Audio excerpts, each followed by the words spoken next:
ஓம் நம சிவாய. ஓம் நம சிவாய. ஓம் நம சிவாய. அன்பான சிவ அன்பர்களே, கடந்த நாட்களில் நம்ம சிவபெருமானுடைய மாவட்டத்தோறும் உள்ள தேவார பாடல் பெற்ற ஆலயத்தை பற்றியுடைய வரலாற்று சிறப்பை நான் உங்களுக்கு வழங்கிட்டு வரேன். அந்த வகையில் நம்ம இன்னைக்கு பார்க்க போகிற ஒரு ஆலயமும் ஒரு வரலாற்று சிறப்பு மிக்க ஆலயத்தை பற்றி தான். இந்த ஆலயம் எங்கே இருக்குது பார்த்தீங்கன்னாக்கா, தமிழ்நாட்டில் நாகப்பட்டினம் மாவட்டத்தில் தலை ஞாயிறு என்ற ஊரில் இந்த ஆலயம் அமைக்கப்பட்டிருக்குது. இங்கே மூலவர் பார்த்தீங்கன்னா குற்றம் பொருத்தீஸ்வரராகவும் அபராதேஸ்வரராகவும் நமக்கு காட்சியளிக்கிறாங்க. தாயார் பார்த்தீங்கன்னா கோல் வலை நாயகியாகவும் விசித்திர வளையாம்பிகாவும் நமக்கு காட்சியளிக்கிறாங்க. தல விருட்சம் பார்த்தீங்கன்னாக்கா கொடிமுல்லை தீர்த்தம் பார்த்தீங்கன்னா சூரிய புஷ்கரணி பொற்தாமரை தீர்த்தம். இத்தலத்தில் பார்த்தீங்கன்னா இறைவன் சுயம்பு லிங்கமாக நமக்கு காட்சியளிப்பது மிக சிறப்பாக பார்க்கப்படுது. அது மட்டும் இல்லாமல் தேவார பாடல் பெற்ற 276 தலத்தில் இது 27வது தலமாகவும் நமக்கு காட்சியளிக்கப்படுது.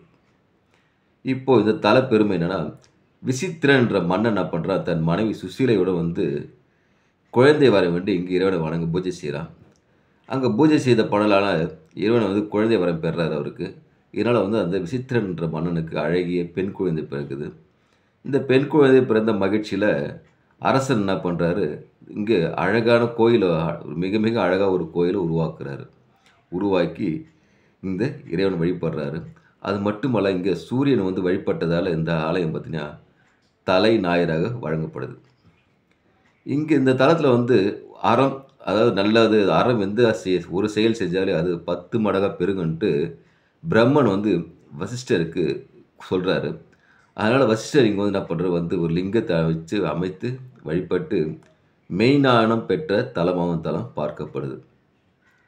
அது மட்டுமல்லாது இங்கே 72 மகரிஷிகள் இங்கே வழிபாடு செஞ்சு முக்தி பெற்ற தலம். அதனால் இந்த தலத்தில் வழிபடுறவங்களுக்கு மீண்டும் பிறவி கிடையாது. இவங்க சிவன் பாதத்தை சேர்ந்துருவான்ற ஒரு ஐதீகமாக பார்க்கப்படுது.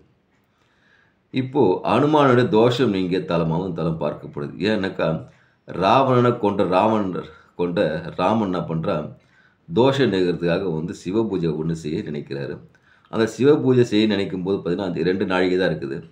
அதுக்குள்ளே ஒரு சிவலிங்கத்தை கொண்டு வர சொல்லி அனுமானுக்கு கட்டளையிடுறாரு.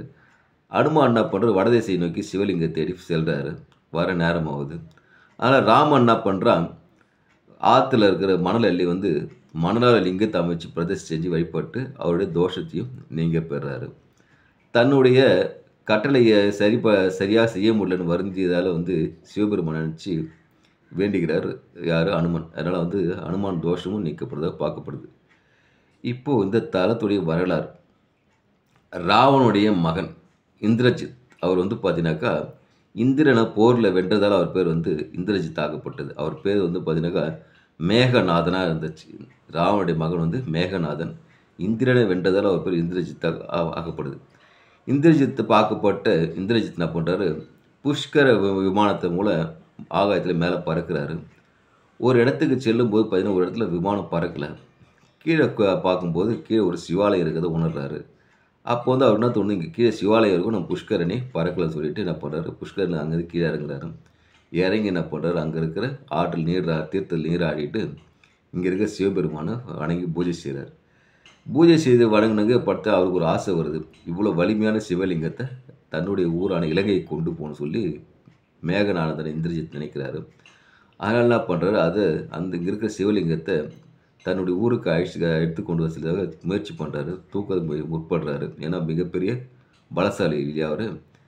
தூக்க முற்படும்போது அவருடைய முயற்சி தோல்வி விட்டு அவர் மயங்கி விழுறார். இது அறிஞ்ச ராவணன் என்ன பண்ணுறான், ஓடோடி இங்கே இருக்க சிவபெருமானை முறையிட்டு இறைவனே, என்னுடைய மகன் தெரியாத ஒரு தவறை செஞ்சுட்டான். அதனால் அவனை மன்னிச்சுட்டு அவனுக்கு விழிச்சு கொடுங்க, மயக்கத்துலேருந்து விழிப்பு பெற வைங்கன்னு சொல்லி இறைவனை வேண்டிக்கிறாரு.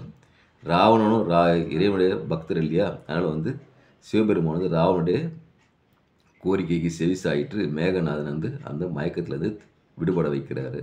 அதனால் மேகநாதன் செய்த தவிர குற்றத்தை பொறுத்து அவனை மறுபடியும் உயிர் பெற்று வர செய்த சிவபெருமான்றதால் வந்து இங்கே குற்றம் பொருத்தீஸ்வரராக இங்கே இறைவன் பார்க்கப்படுறாரு.